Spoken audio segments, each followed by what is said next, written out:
Hello guys, स्वागत है आप सबका। तो आज हम बात करेंगे अदानी टोटल गैस की, और जिस चीज़ का कई लोगों को इंतज़ार था वो तारीख आ गई है क्वार्टर 1 के रिजल्ट की।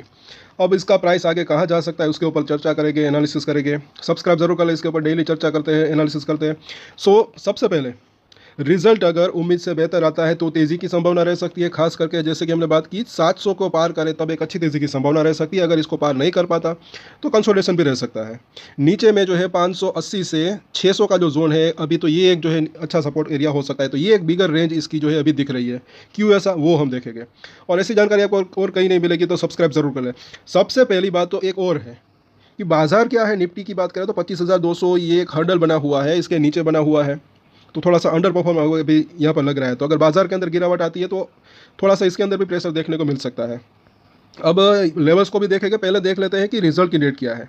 तो रिजल्ट इसके आएंगे यहाँ पर, अगर देखें मंडे को, यानी कि 28 जुलाई, इस मंडे को नहीं, अगले इसके बाद के मंडे को, अदानी टोटल गैस, इसको आप देख सकते हैं। तो ये तारीख आप याद करके रख सकते हैं, 28 जुलाई को इसके रिजल्ट आएंगे।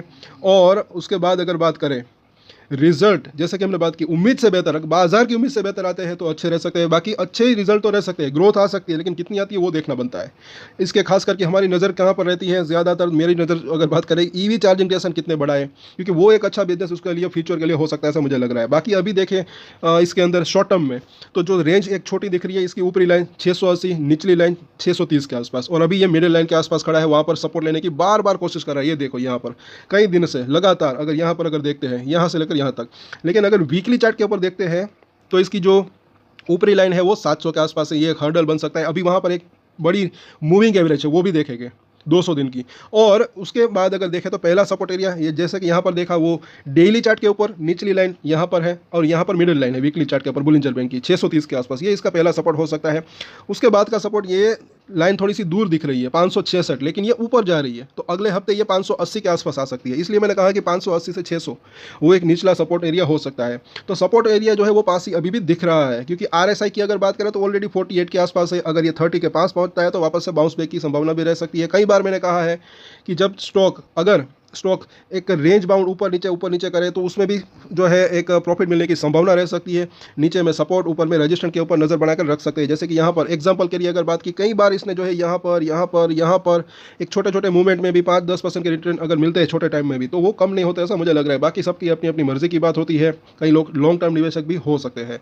और यहाँ पर ज़रा देखें, अब 200 दिन का मूविंग एवरेज जो कि 700 रुपये से भी नीचे आ गया है, क्योंकि इसके अंदर भी डेली चेंजेस होते रहते हैं। पहले ये यहाँ पर 700 के आसपास था, अब ये 685 के आसपास है। तो ये लेवल पार होता है, फिर एक अच्छी तेज़ी की संभावना रह सकती है। बार बार इसने एक बार यहाँ पर और यहाँ पर पार करने की कोशिश की।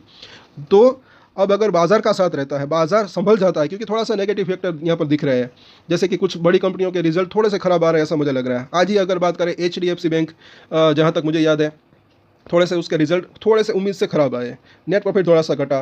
तो जब ऐसी बड़ी बड़ी कंपनियां, शेयर के प्राइस अगर गिरते हैं, थोड़ा बहुत भी उसमें करेक्शन आता है, तो उसका इम्पैक्ट किसके ऊपर पड़ता है, पूरे इंडेक्स के ऊपर, निफ्टी बैंक के ऊपर, निफ्टी के ऊपर। तो फिर दूसरे शेयर्स भी जो है उसके अंदर गिरावट की संभावना रह सकती है। तो अगर बाजार हाँ संभल जाता है तो बात अच्छा बढ़िया रह सकता है। बाकी इसके अंदर थोड़ा सा फिर करेक्शन की संभावना रह सकती है। सो ओवरऑल, हालांकि जैसे कि हमने बात की, बड़ी रेंज और छोटी रेंज दोनों ही हम यहाँ पर देखेंगे। शॉर्ट टर्म की अगर बात करें तो 630 और 620 एक नीचे में जो है नज़दीकी सपोर्ट इसका दिख रहा है। और दूर के सपोर्ट अगर बात करें, उसके पहले हम बात करें ऊपर की, तो 680 ये एक जो है छोटी रेंज यहाँ पर दिख रही है। और बड़ी रेंज की बात करें तो नीचे में, जैसे कि हमने बात की, 580 से लेकर 600 का जोन, और ऊपर की अगर बात करें तो 700 का जोन। बस ये 700 पार कर दे, फिर एक अच्छी तेज़ी की संभावना रह सकती है। सो ओवरऑल यहाँ पर ऐसा लग रहा है कि रिजल्ट तो अच्छे आ सकते हैं, लेकिन अब आगे उसके बाद अगर बात करें कि उम्मीद से बेहतर आते हैं तो ज़्यादा बेहतर रह सकता है, और बाकी ग्रोथ आने की संभावना रह सकती है। सो आज के वीडियो में इतना ही। और एक स्टैंडर्ड डिस्क्लेमर जो कि मैं हमेशा देता हूँ, आप कोई भी ट्रेड ले उससे पहले अपनी रिसर्च करें, अपने फाइनेंशियल एडवाइजर की सलाह ले, उसके बाद ही कोई डिसीजन ले। और डिसीजन ले तो उसकी जिम्मेदारी मेच्योरिटी के साथ खुद ही ले। ये वीडियो मैंने एजुकेशन पर्पस के लिए बनाई, मेरी तरफ से कोई भी बाय या सेल की रिकमेंडेशन नहीं है। Thank you.